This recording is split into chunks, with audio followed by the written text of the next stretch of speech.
Muito bom dia para você ligado na Rádio Futebol Clube.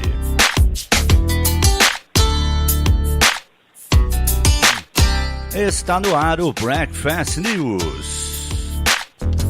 Vamos falar tudo sobre a quarta rodada do Brasileirão e também teremos informações do futebol europeu.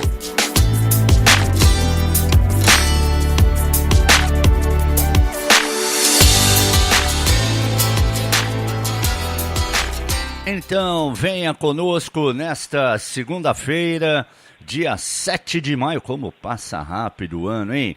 De 2018, para mais uma edição do Breakfast News.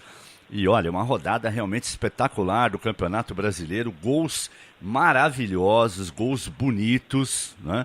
Há muito tempo nós não tínhamos uma rodada com tanto gol bonito, chute de fora da área, jogada bem trabalhada, enfim, foi uma rodada bem legal que começou no sábado com um grande jogo entre São Paulo e Atlético Mineiro 2-2 no estádio no Morumbi, o Vasco de virada ganhando da equipe do América Mineiro por 4-1, o Vasco deu uma respirada no campeonato, depois de ser eliminado da Libertadores, a coisa já estava ficando feia lá pelos lados de São Januário, hein? E ontem também grandes jogos, o Palmeiras jogando um grande futebol, o Grêmio então, nossa, atropelou o time do Santos, enfim. Tudo isso e muito mais para você, mas antes o bom dia inicial do nosso Fábio Salgueiro. Tudo bem, Salgueiro? Haja gol bonito nesse fim de semana, hein, Salgueiro? Fala, Carlos Lima, bom dia, um abraço a você, o amigo apaixonado por esportes. É verdade, que rodada maravilhosa, né? Grandes jogos e olha, ufa, hein?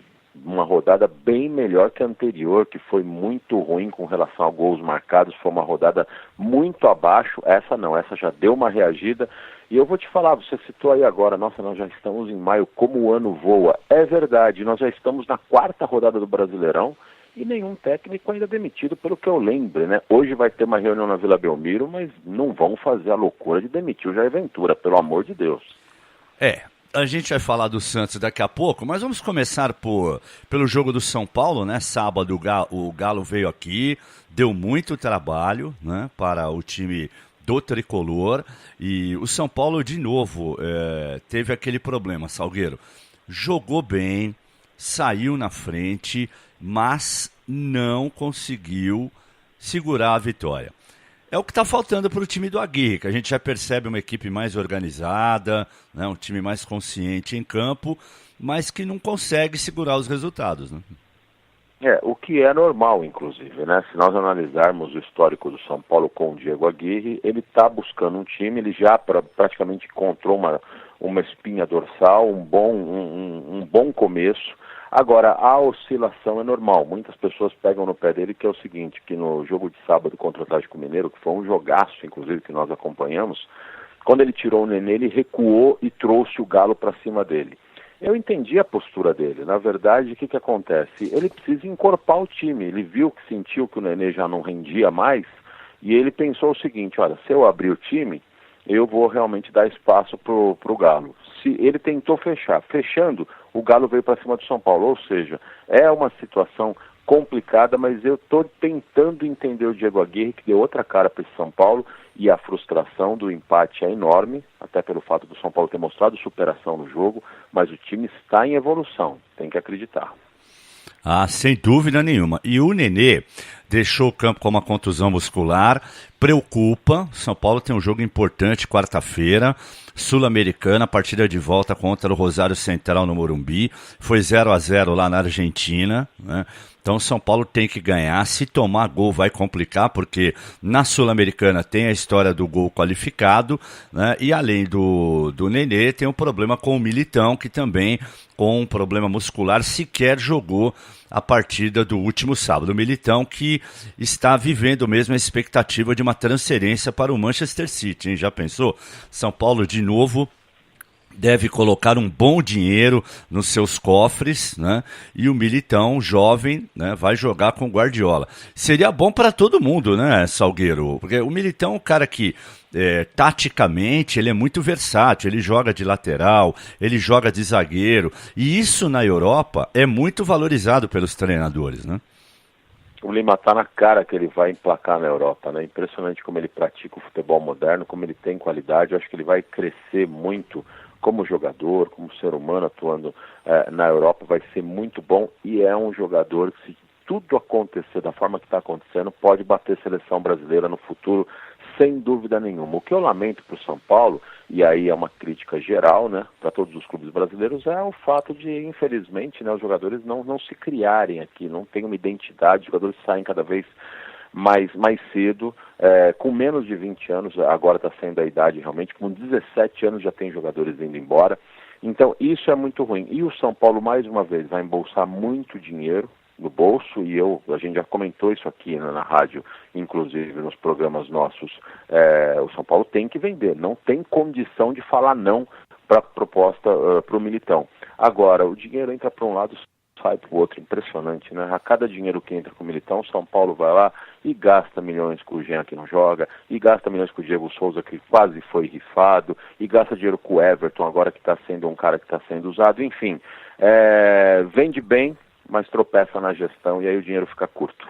Deixa eu só repassar aqui todos os resultados antes de falarmos do Corinthians.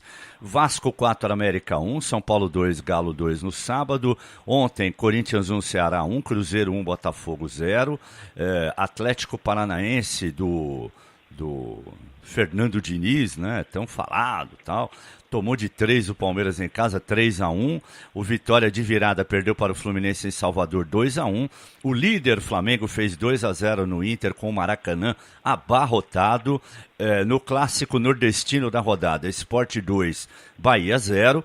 E o Santos tomando de 5-1 do Grêmio, fora o baile. O Grêmio jogando muito. E tem um detalhe, viu, Salgueiro? Como o Santos tem um jogo a menos, aquela partida adiada contra o Vasco, que será só depois da Copa, se a Chapecoense ganhar do Paraná hoje na Arena Condá, e é um resultado perfeitamente normal, né? Porque o Paraná é o último colocado, embora a Chape também seja a 17ª, mas vai jogar em casa. Se a Chapecoense ganhar, o Santos entra na zona do rebaixamento.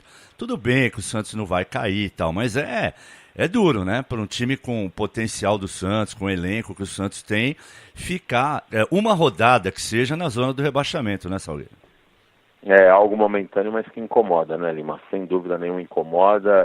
O Campeonato Brasileiro apronta isso com diversos times e clubes grandes também. Sempre tem um ou outro que fica na zona de rebaixamento, e isso complica, isso prejudica, isso mexe com o emocional, né? E é aquela coisa, o Santos, depois desse final de semana, a gente vai falar muito do jogo do Santos, não só o Jair Ventura está sob pressão, mas o Gabigol também está sob pressão, né? E a pressão do Gabigol é diretamente envolvida ao treinador que tem bancado ele. Agora eu te falo, né? Como que vai tirar o Gabigol do time, né? Se é ruim com ele, é pior sem ele. Mas enfim, a gente vai falar muito sobre isso. Agora, quando você fica uma rodada realmente na zona de rebaixamento, já causa um certo desconforto, sem dúvida nenhuma. Bom, os 6 primeiros, né, que hoje estariam na Libertadores ou na pré-Libertadores. O Flamengo é líder com 10, Palmeiras tem 8, o Corinthians, o Vasco e o Grêmio, além do Galo. Bom, aliás, são vários times com 7, ó. Mas pela ordem, né, contando aí os critérios de desempate, Corinthians é o terceiro, o Vasco é o quarto, o Grêmio é o quinto, o Atlético Mineiro é o sexto, todos com 7 pontos. Ainda com 7, mas fora do G6, o Fluminense e o Sport.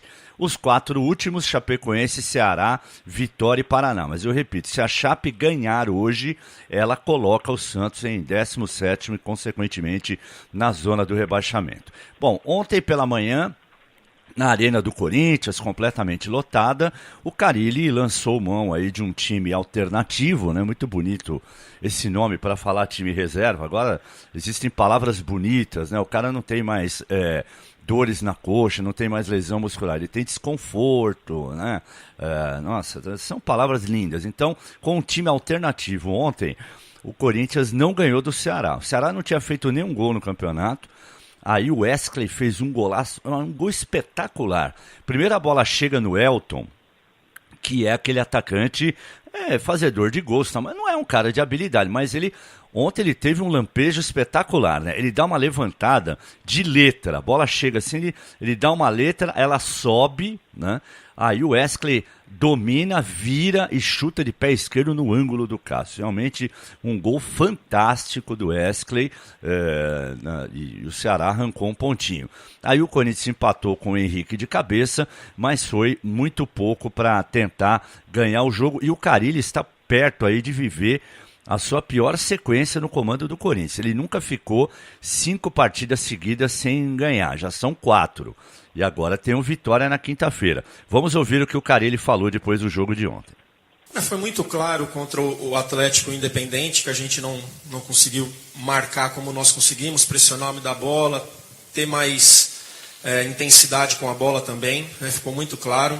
Então por isso que eu fiz muito tranquilo, em reunião com a minha comissão toda, departamento médico, fisiológico, tudo, para tomar essas decisões. Hoje a gente já teve um pouquinho mais de força, de intensidade em relação a esses 2 últimos jogos. Faltou entrosamento, faltou a gente pressionar mais um pouquinho o homem da bola, mas isso também vem com a situação de alguns jogadores assim estar sem ritmo de jogo, que a gente sabe o quanto é importante.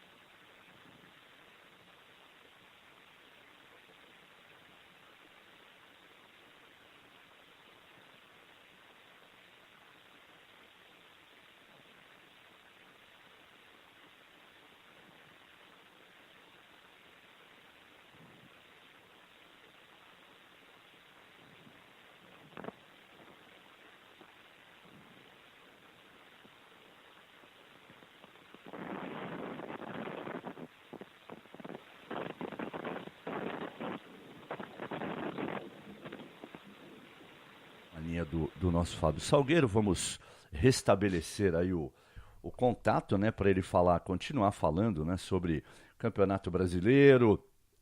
Ontem também teve o jogaço entre Barcelona e Real Madrid. E a gente vai tocando aqui. Tá me ouvindo agora, Salgueiro? Alô? Tô te ouvindo, Lima. Ouvi. Eu não sei se você ouviu o que eu falei anteriormente, né, sobre o elenco do Corinthians, que eu acho assim, toda vez que o Carille já disse que vai ter que colocar o time alternativo em alguns momentos. Mas para mim ficou claro ontem que quando ele colocar, vai ser duro de ganhar. Porque se você não ganha do Ceará, com todo respeito, vai ganhar de quem com o chamado time alternativo? É verdade. Inclusive, o fato é o seguinte, né? Quando o time é muito alternativo, né? Porque você vê que quando o time ontem colocou o Jadson, colocou o Matheus Vital, ganha, encorpa, mas daí ficou muito complicado. Esse tropeço do Corinthians, além de frustrante pelo fato de ter sido em casa, pelo fato de estar com a sua torcida, com o seu estádio, é o fato do time ter desempenhado um futebol muito ruim, né? Um futebol muito ruim. Tudo bem que acabou sendo surpreendido com um golaço, você disse bem aí no começo do jogo da equipe do Ceará. Agora, não teve poder de reação com esse time alternativo. E essa sequência do Carille é uma sequência preocupante, é a primeira, vamos ver como que vai reagir a isso, como o time vai reagir. Só queria saber sua opinião com relação a um detalhe. Você citou, e eu concordo com você, foi um golaço do time do Ceará, mas você sentiu o Cássio um pouquinho adiantado ou você acha que foi totalmente mérito do atacante, do jogador do Ceará? Não, eu acho que foi mérito, é aquela bola...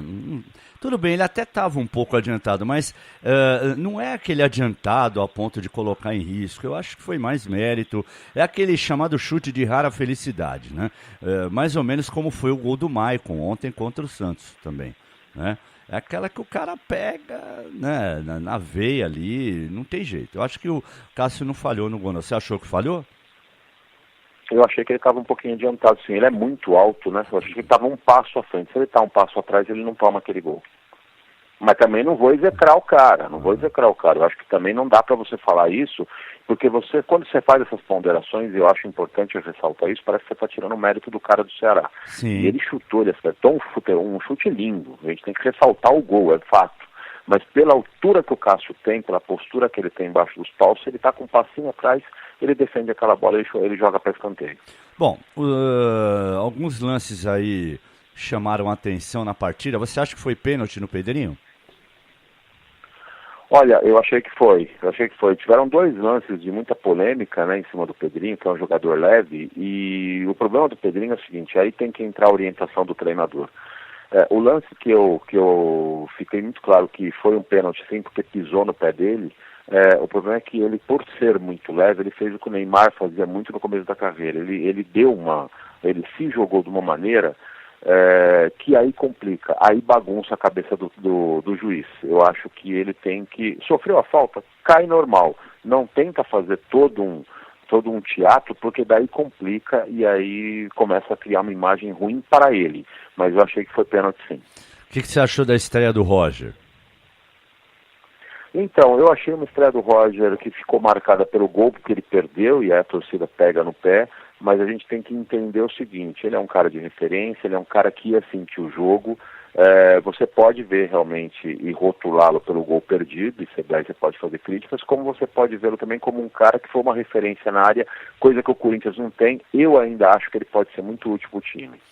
Bom, o Carille tem muitos méritos, mas eu acho que ele cometeu um erro ontem, porque além de colocar o time reserva, escalar Danilo para jogar às 11 da manhã, é brincadeira, né, Salgueiro? Com todo respeito. O Danilo é um cara...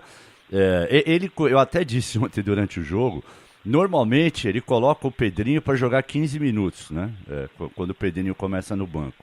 Aí, esse é o tipo de expediente para você usar com o Danilo, não com um cara de 20 anos de idade, que tem vitalidade. Agora, ele colocar o Danilo sem nenhum ritmo de jogo, com a idade que tem, numa partida, né, que você já está com o time reserva, ou seja, não é aquele time encaixado que sabe fazer as jogadas, toca a bola. Aí você coloca um jogador como o Danilo, você tem que tirar, tá na cara que o Danilo não ia resistir, então ele ficou o quê? 15, 20 minutos em campo. Foi um grande erro do Carille ontem, você não acha, não? Ele ficou 20 minutos, Lima. O problema do Danilo é o mesmo do Sheik. Você vai colocar e você sabe que você vai ter que tirar. Aí você escolhe se você sai jogando e queima já no primeiro tempo a substituição, ou você faz isso realmente no final, para você não queimar e coloca eles com 30 minutos.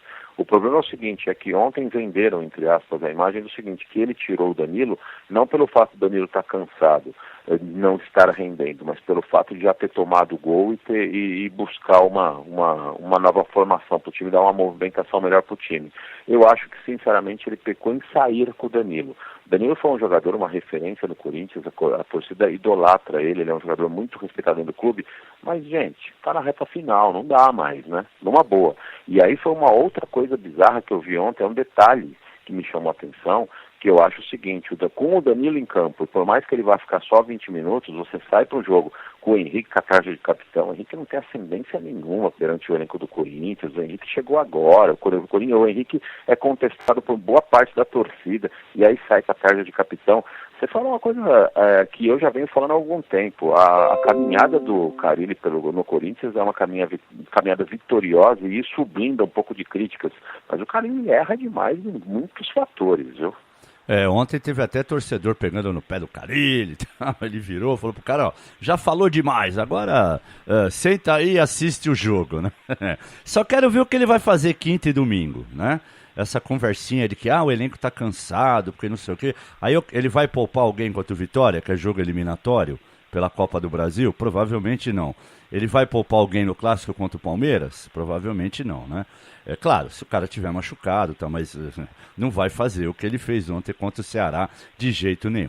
Por se falar em Palmeiras, o Verdão, aos poucos, começa a engatar aquela terceira, a embalar e deixar o torcedor otimista, e tem que ficar mesmo, hein? Que bola redonda jogou o Verdão ontem, hein, Salgueiro? É verdade, Lima. A gente tem que ressaltar isso. E para os rivais fica uma preocupação que era meio pontual e que derrubava o time do Palmeiras. O Palmeiras é um elenco de grande qualidade técnica. O Roger Machado tem muitas opções no seu banco de reservas e à disposição no time titular. Então o talento o Palmeiras tem à sua disposição já há algum tempo. O Palmeiras ficava devendo como time. E ontem a vitória na Arena da Baixada, para mim, ficou muito claro o seguinte: a vitória como time, a vitória do entrosamento, a vitória da equipe encorpada. Inclusive, o primeiro gol do Palmeiras foi de uma jogada muito bem trabalhada, de uma jogada em que os jogadores já encontraram um certo entrosamento. Isso é uma preocupação para os rivais e é um alívio para o Palmeiras e para o seu treinador, porque a tendência é crescer ainda mais. E o Roger ontem, depois do jogo, falou sobre essa boa sequência de vitórias do Palmeiras fora de casa.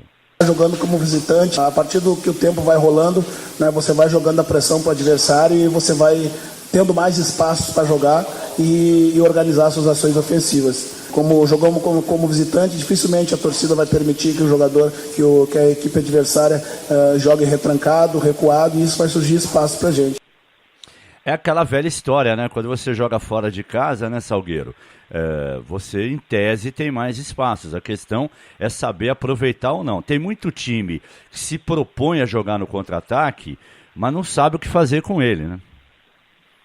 Ô Lima, a grande virtude do Palmeiras ontem é uma coisa que a gente fala muito em nossos plantão da Liga e da Champions e da Liga Europa. Daquele time que realmente conquista a vantagem e joga no campo adversário, né? Você foge daquela tua pressão, você tem uma postura de time que quer vencer. O Palmeiras, desde o início do jogo ontem, ele jogou no campo do Atlético, e isso prejudicou demais o Furacão, porque o time adiantou a marcação, jogou no campo do Atlético, o Atlético foi sem saída de bola, o passe, a evolução do jogo, que é a grande virtude da equipe do Fernando Diniz, não existiu. O Atlético dava chutão para frente e o Palmeiras dominou o jogo assim e acabou conquistando a vitória na base do talento individual, na base da força de conjunto, mas sem correr riscos. Foi uma vitória realmente, olha, com V maiúsculo. E pelo menos eu acho que a gente tem uma possibilidade de não acontecer tanta confusão domingo no derby, viu, Salgueiro? Porque o Cleison está machucado, né? Teve que operar o joelho. E o Felipe Melo ontem tomou o terceiro amarelo. Então, teoricamente, o clássico será tranquilo, ou não é bem assim? Não, é bem assim, sim, mas os dois jogadores, eles não estão se cruzando, não estão se bicando, eles se encontraram duas vezes, as duas vezes deu confusão, a segunda vez deu expulsão, tudo. Eu acho que são dois focos realmente de complicações, né? Então, eles fora, teoricamente, já perde um pouco, né? Desse apelo não de violência, mas de bate-boca, de complicação. O Felipe Melo vive disso, ele adora, né, essa adrenalina dessa coisa de confusão. E o Cleison também parece não ser flor que se cheire, ele adora também criar uma fumaça. Então, teoricamente, o clássico fica mais tranquilo. Que jogo, né? Que jogo cheio de rivalidade. Eu espero realmente que eles entreguem o que a gente tem de expectativa, mas principalmente jogando bola, né? Dividindo todas as bolas, com lealdade, mas com vontade, com transpiração, e que seja um jogo maravilhoso. Que toda a rivalidade, aquela do estadual que ficou, do Palmeiras não aceitar a derrota, do Corinthians ter feito a festa no Allianz, venha para Itaquera agora e eles joguem bola e realmente vamos ver quem vai ganhar essa chamada mega, né? Entre aspas aí, essa chamada tirateima dos times. Agora só tem que controlar um pouquinho o Romero e Dudu, que também normalmente não se bicam quando jogam, quando há o clássico entre Corinthians e Palmeiras, Palmeiras e Corinthians. E olha, ontem eu vou dizer um negócio para você, hein? O que a torcida do Flamengo fez foi um negócio maravilhoso, 60 mil pessoas no Maracanã, e o Barbieri, né, o Maurício Barbieri, destacou exatamente esse detalhe depois da vitória diante do Inter. Uma partida especial, a gente já vinha falando e vou ratificar isso. O Flamengo, quando tem o apoio da sua torcida, como teve hoje, quando cria essa sinergia, essa atmosfera, o Flamengo é muito forte. Então, é importante que a torcida continue do nosso lado, nos apoiando, e aí acho que vai fazer isso até pela forma como a gente jogou, com bastante entrega, dedicação, os jogadores lutando o tempo todo dentro de campo. A gente, em muitos momentos, sufocou a equipe do Internacional, não deixou eles respirarem, não deixou eles jogarem. Acho que é esse comportamento que a torcida espera, e esse apoio restrito é o que a gente espera do lado de cá, para que os dois ganhem e todo mundo seja cada vez mais forte.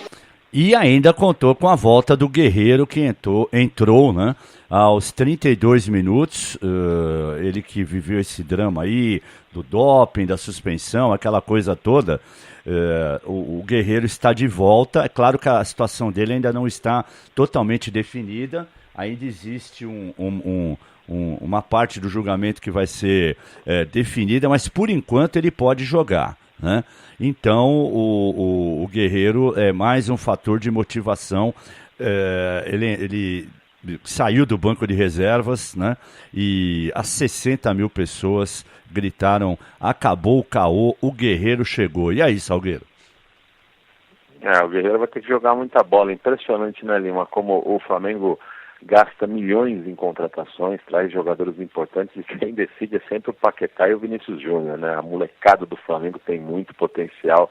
Outra coisa que dá para citar, né? E eu vou bater nessa tecla porque é o seguinte: o Flamengo há algum tempo rifou o Zé Ricardo, e eu tenho certeza que no íntimo dos dirigentes do Flamengo eles se arrependem, porque o Zé Ricardo tem um valor, assim, tem um potencial enorme, não deveria ter sido demitido, mas enfim, o Flamengo, assim como tantos outros clubes brasileiros, tropeçou na gestão, demitiu o treinador e agora consegue com o Barbieri. Esse menino é realmente muito jovem e é corajoso, ele arma o time para frente. O Flamengo fez uma bela partida ontem contra o Internacional, há de se ressaltar isso.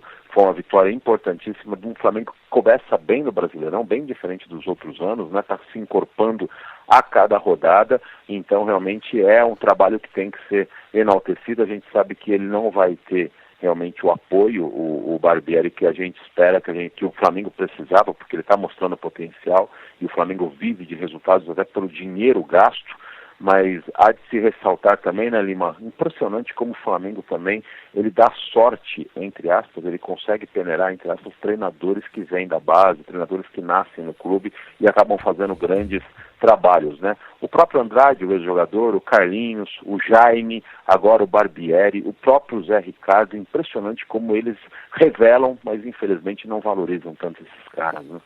É verdade, e o Guerreiro ontem, ele acabou participando do gol do Everton Ribeiro, porque ele estava ajudando a defesa, ele roubou a bola, né, no ataque do Internacional, e aí começou o lance, o contra-ataque para o gol do Everton Ribeiro, que definiu a partida. Agora é o seguinte, Salgueiro, o Flamengo tem uma coisa esse ano, que se continuar vai ser muito boa para ele. No ano passado, a gente sabe que existe aí uma briga com a nova administração do Maracanã, que é muito caro jogar no Maracanã, aquela coisa toda. Então o Flamengo, no ano passado, jogou muito no Ninho do Urubu. Mas quando o Flamengo joga no Maracanã e a torcida abraça o time, né, como abraçou na despedida do Júlio César contra o América Mineiro, como abraçou ontem, né? Essa é a torcida do Flamengo, não é aquela que vai em aeroporto bater em jogador. Não é disso que o time precisa. Aliás, nenhum time, não é só o Flamengo, nenhum time precisa quer dizer, torcedor entre aspas, né? A gente fala torcedor, mas torcedor, ninguém precisa de gente assim para dizer o que o clube tem ou não tem que fazer. Então, quando há essa sinergia entre Maracanã e Flamengo, é duro segurar o Flamengo. Em 2009 foi assim, o último ano que o Flamengo foi campeão brasileiro, o Flamengo usou muito o Maracanã e o time que tinha, evidentemente, na época o Adriano Imperador estava jogando muito, aquela coisa toda, para ser campeão brasileiro. Eu não sei quantas vezes o Flamengo vai poder jogar no Maracanã, porque uma hora eles falam que o acordo está feito, aí daqui a pouco não está mais, aí vai jogar em Volta Redonda, vai jogar no Engenhão, sei lá, mas se o Flamengo continuar jogando no Maracanã, e a torcida realmente abraçar o time, vai ser candidato ao título sem dúvida nenhuma, né? O Flamengo longe do Maracanã é bom apenas para os rivais, né, Lima? Realmente quando vai jogar em Volta Redonda, joga até mesmo no Engenhão, é bom para os rivais. O Flamengo no Maracanã tem essa sinergia e cai naquela máxima que a gente fala, né? Alguns clubes eles têm uma identidade com a sua torcida que é uma identidade maravilhosa. O Flamengo historicamente é assim. Então o Flamengo, quando a torcida abraça e a torcida resolve levar o time ao título, levar o time a conquistas importantes, a vitórias importantes, ninguém segura. É impressionante, porque o jogador encorpa e principalmente, Lima, se os jogadores entenderem o que é o Flamengo. O problema do Flamengo nos últimos anos foi isso. Não caiu a ficha para muitos jogadores o que é o Flamengo. Então, realmente, para esses jogadores, principalmente para os mais novos, o Paquetá, o Vinícius Júnior, que a gente não sabe agora até quando eles vão ficar no clube, porque cada vez mais saem mais cedo, né? O Vinícius Júnior, inclusive, já vendido, o Paquetá pode ser o próximo. Enfim, mas são jogadores que entendem essa camisa do Flamengo. Então, quando o jogador entende e aceita esse apoio da torcida jogando no Maracanã, aí é difícil segurar. Aí vem título. E olha, na minha opinião, claro, é começo do campeonato, a gente tem que analisar pelo que a gente está vendo agora, né? Pode ser que daqui 3, 4 rodadas o panorama mude, né? E alguma equipe que não tenha começado tão bem o Campeonato Brasileiro comece a despontar, e alguma que começou bem tem alguma queda, mas teoricamente Grêmio, Palmeiras e Flamengo são os 3, se bem que o Grêmio tem aquele problema, né, que o Renato já disse, vai botar time reserva. E quando o Grêmio bota time reserva, normalmente não ganha, né, Salgueiro? É mais ou menos como o Corinthians, né? O problema do Grêmio é isso. O Grêmio tem uma equipe muito forte e pelo fato dessa equipe ser muito disciplinada, mexe muito pouco. Mas quando mexe, aí complica, porque não tem aquele banco maravilhoso que o Palmeiras, por exemplo, tem à vontade ali para o Roger Machado mexer e realmente mudar o esquema. Não, o Renato tem um bom time, assim como o Corinthians tem um bom time. Precisou do banco, aí as coisas complicam. É verdade. E por se falar em Grêmio, nossa, que coisa o Grêmio, né?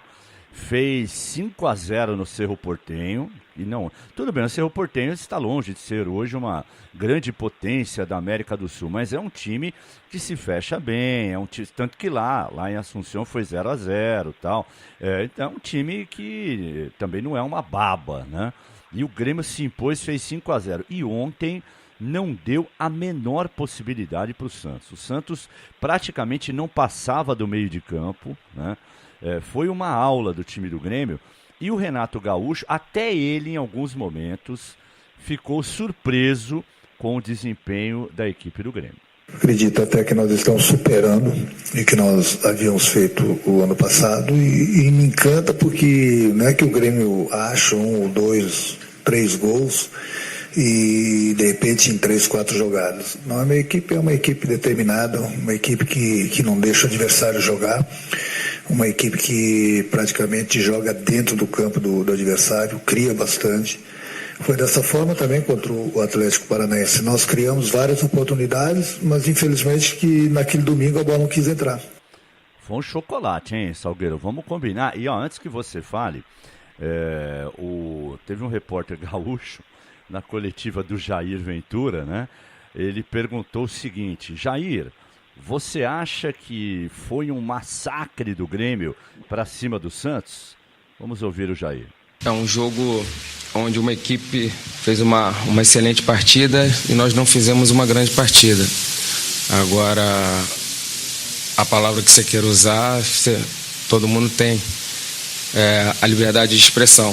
Só que eu vejo um placar elástico de uma equipe que vem com o treinador já trabalhando junto há muito tempo e, em contrapartida, um Santos que não fez o seu melhor jogo. Ele não quis admitir, mas que foi, né? Foi. É que a palavra massacre complica, ele não pode admitir isso, ele tem que medir as palavras, até porque o torcedor está ferido, o torcedor está machucado com o resultado, mas foi um massacre, foi um atropelamento, foi tudo que você possa imaginar e usar esses jargões que acompanham o futebol, foi uma vitória acima de tudo para reafirmar essa condição de favorito do Grêmio. Quem tinha alguma dúvida do potencial do Grêmio, principalmente jogando em casa, já não tem mais, né? Na sexta-feira eu fazia uma prévia sobre esse jogo, uma análise prévia desse jogo, e eu acreditava, inclusive, que o Santos poderia até arrancar um empate lá. Eu estava otimista, porque o Santos é um time competitivo também, que oscila um pouco, é fato, em alguns jogos, mas que é um time que sabe jogar no contra-ataque, é um time que sabe se impor também. Mas ontem o Grêmio não deu nenhuma chance ao Santos. O Grêmio teve uma partida muito boa, uma partida muito onde todos os setores reagiram e se desenvolveram com uma evolução tremenda, e aí não teve como segurar, né? Impressionante o bom momento do Grêmio, principalmente o bom momento do Renato Gaúcho. Eu imagino, Lima, a satisfação pessoal do Renato Gaúcho no comando do time do Grêmio. Ah, sem dúvida, e ele fez muito bem de não ter ido para o Flamengo, né? Nada contra o Flamengo, mas o momento que o Renato vive com o Grêmio, ele tinha que continuar, né? Deu certo, deu liga, ele tem uma identidade muito grande com o clube, tem com o Flamengo também, mas ali ele teria que começar tudo de novo, aquela pressão de um time que vem aí buscando um título importante há muitos anos, tal. E no caso do Grêmio, não. Já está confortável lá, ganhou Copa do Brasil, ganhou Libertadores, ganhou Gauchão, ganhou Recopa, quer dizer, são 4 títulos aí em 2 anos, então o Renato está ali meio que no piloto automático, né? Ele só entra na cabine, decola o avião, liga o piloto automático e fica ali tomando um suquinho. Se ele fosse para o Flamengo, ele não ia poder ligar o piloto automático, provavelmente passaria ali por uma zona de turbulência, enfim. A única coisa que eu lamento em relação ao Grêmio, porque dá gosto ver o Grêmio jogar, né? Como deu gosto ontem o Palmeiras, um futebol espetacular, a determinação do Flamengo, mas eu acho que o Grêmio hoje, o time titular do Grêmio é o melhor do Brasil, né? Não é à toa que ganhou tudo que ganhou nos últimos 2 anos. Mas ele não vai poder, em todas as rodadas do Brasileirão, repetir esse time. Porque se ele fosse priorizar o Brasileirão, eu cravaria aqui hoje, dia 7 de maio, que o Grêmio seria campeão brasileiro. Mas como ele não vai poder repetir o time, é claro que a prioridade de novo vai ser a Libertadores, em segundo lugar a Copa do Brasil, porque eles têm essa coisa de ser rei de Copas e gostar de Copa, e além de tudo o prêmio da Copa do Brasil esse ano é espetacular, né? A gente tem dito aqui, campeão pode chegar com 60 milhões somando-se todas as fases, então o Grêmio não é que ele vai largar o brasileiro, mas não é a prioridade dele, né, Salgueiro?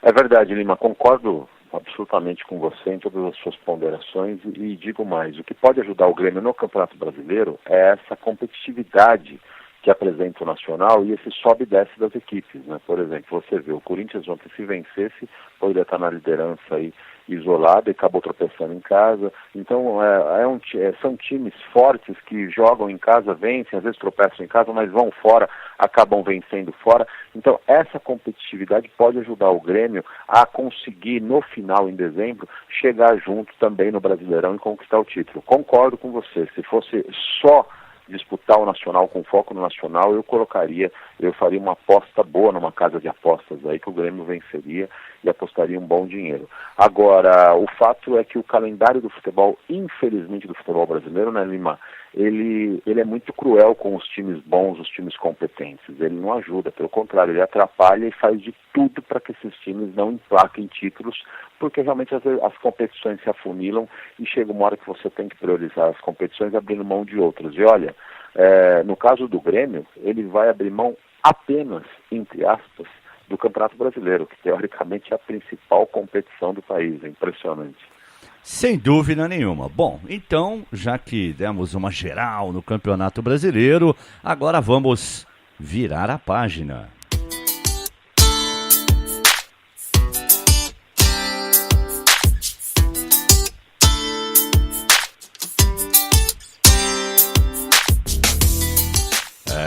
E ontem nós transmitimos aqui um clássico espetacular, né? Não poderia ser diferente entre Real Madrid e Barcelona e Real Madrid, né? Porque o jogo foi no Camp Nou e aí teve todos os ingredientes. Bom, começa que o Real Madrid não quis fazer o tal do passilho, né?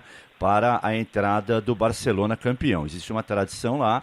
Quando um time é campeão, no jogo seguinte, o adversário faz um corredor, né, que é o passilho, e para saudar os campeões. Quando o Real Madrid ganhou o Mundial da FIFA o ano passado, em cima do Grêmio, ele, na sequência, jogou com o Barcelona e o Barcelona se recusou, dizendo, não, olha, foi uma competição da qual o Barcelona não participou, então nós não vamos fazer o passilho. E aí ontem o Real Madrid deu troco e não fez, né? E aí no campo o Barcelona fez 1-0, um belo gol do Suárez. Logo na sequência o Cristiano Ronaldo empatou numa jogada bem trabalhada, que teve a participação do Marcelo, do Benzema e até a conclusão do Ronaldo, né? 1-1, tal, jogo realmente bem equilibrado. Aí no final do primeiro tempo, o Barcelona teve um jogador expulso, o Sérgio Roberto. Por quê?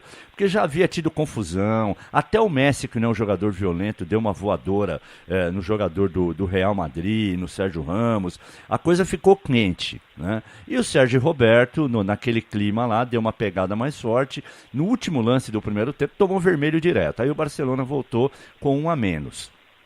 Mesmo assim, o Barça chegou a um segundo gol, né, com o Messi, uma jogada que começou irregular, né, no Nascedouro, teve uma falta, o juiz deixou seguir, aí caiu no pé do Messi na entrada da área, meu amigo.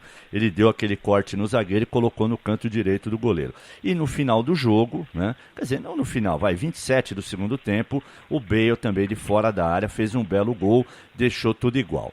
2-2, 98 mil pessoas, né, no Camp Nou. O Iniesta disputando o seu último clássico contra o Real Madrid, que a gente sabe que ele não vai continuar no Barcelona, né? E o Real não conseguiu nem carimbar a faixa do Barcelona e nem quebrar a invencibilidade do rival, Salgueiro. É verdade, mas que jogo maravilhoso, né? Para fechar realmente um campeonato em que o Barcelona venceu, conquistou com todos os méritos, com uma campanha irretocável, maravilhosa.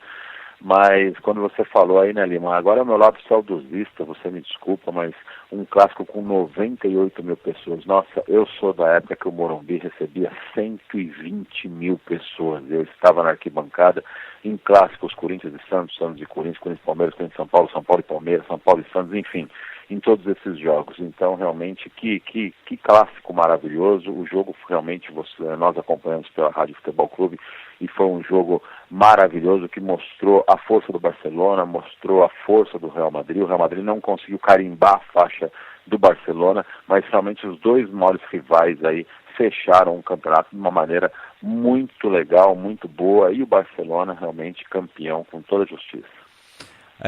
E olha, Salgueiro, saiu o árbitro para a final da Champions, hein? E não é um árbitro que as pessoas, sei lá, né? Todo mundo pensa em alguém muito famoso, tal, mas olha aqui, ó.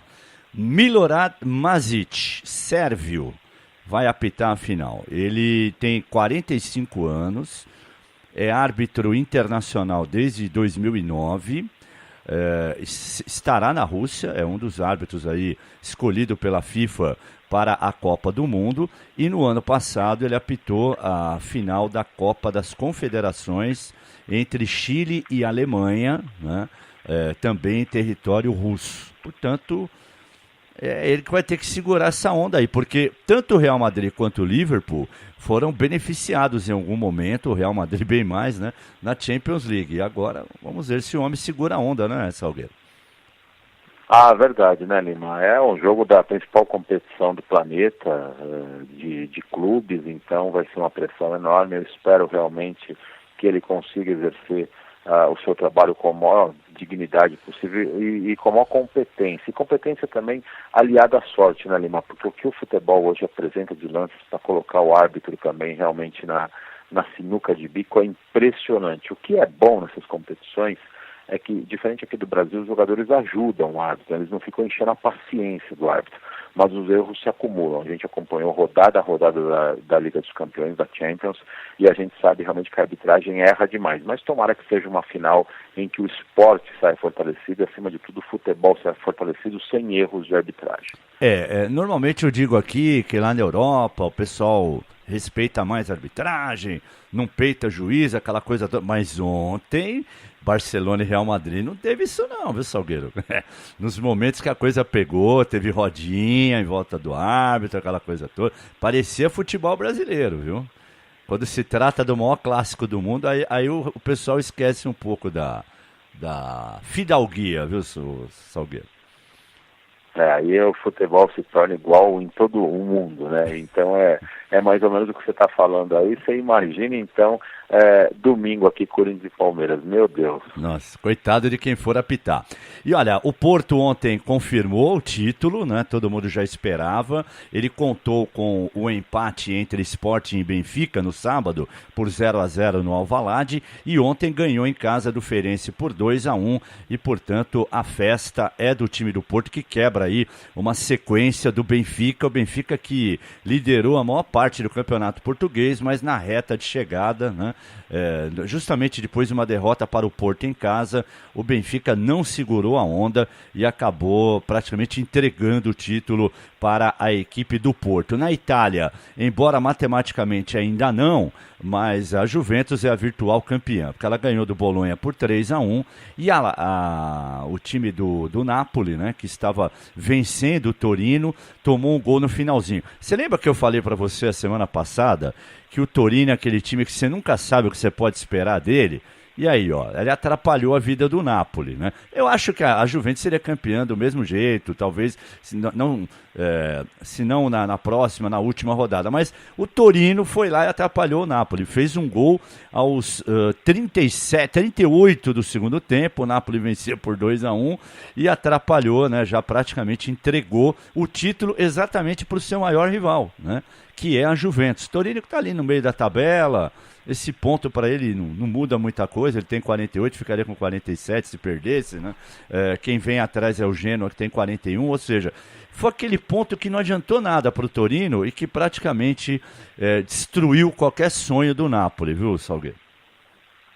Esse é o problema, né? Tem clubes que impressionante, ganham o holofote de qualquer jeito na final ali, né? Nos rodados finais conseguem ganhar o holofote, botar água no chope dos outros, enfim, são clubes que aparecem realmente para chamar atenção de alguma forma, não chamou atenção no campeonato inteiro, cumpriu uma campanha realmente apenas regular, quase caindo ali, um pouquinho mais para baixo, mas aí chega no momento final ali, realmente acaba aprontando dessas aí. Agora, o título da Juventus, você vinha cantando essa bola, a gente vinha acompanhando rodada a rodada aí também, era uma pedra cantada. O Napoli, infelizmente, não teve, né? Para a equipe napolitana não teve a mesma batida o tempo todo e parece que sentiu a pressão, né? A Juventus consegue colocar uma pressão impressionante, né, Lima? É aquela história, deixou chegar, amigo, aí um abraço, né?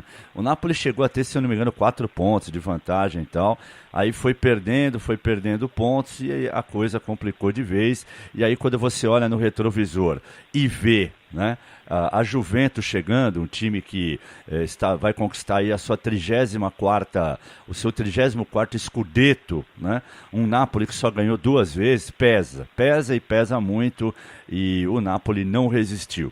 E outro destaque desse fim de semana foi a goleada do Arsenal sobre o Burnley por 5-0 em Londres. Não pelo resultado em si, né, que o Arsenal está ali na zona de classificação para a Liga Europa, ganhar do Burnley em casa seria um resultado normal, mas se bem que o Burnley é o 7º colocado, é o que está atrás do Arsenal na classificação. Mas é que esse jogo marcou a despedida oficial do Arsène Wenger em Londres, né, como técnico do Arsenal, né, já que na última rodada o Arsenal vai jogar fora contra o Huddersfield Town, né? Então em Londres foi a despedida do Wenger e pelo menos foi legal, né? 5-0, pela história que ele tem no clube, foi muito bom ter se despedido assim, Salgueiro. Não, sem dúvida, Lima, isso a gente vem cantando essa bola, é uma despedida realmente que faz por merecer e a gente de certa forma fica feliz com a despedida assim, porque é um cara que realmente foi uma referência, tem seu nome na história, então a gente fica muito feliz, que despedida legal. Então tá bom, logo mais no Upgrade, os detalhes aí do futebol internacional, a participação do Norberto Notari com a festa da torcida do Porto, campeã em Portugal, a despedida do Arsène Wenger em Londres, enfim, né, mais detalhes de Barcelona e Real Madrid, tudo você vai ter no Upgrade às 6 da tarde e também com notícias do futebol nacional. Grande abraço, hein, Salgueiro? Até mais, Lima.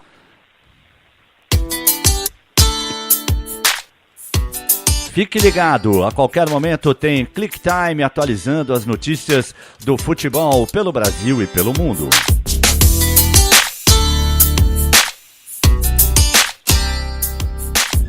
Se você não conseguiu acompanhar o Breakfast News completamente, pegou na metade ou no final, não tem problema, ele fica arquivado em podcast, você pode ouvir quando quiser, aonde quiser, através do www.radiofutebolclube.com.br, no seu tablet, no seu computador ou no seu celular. Obrigado a você que curte as nossas páginas na internet, o Facebook, o Instagram, o Twitter, através do @Rádio Futebol C. E às 6 da tarde tem o Upgrade. Rádio Futebol Clube. Somos apaixonados por esporte.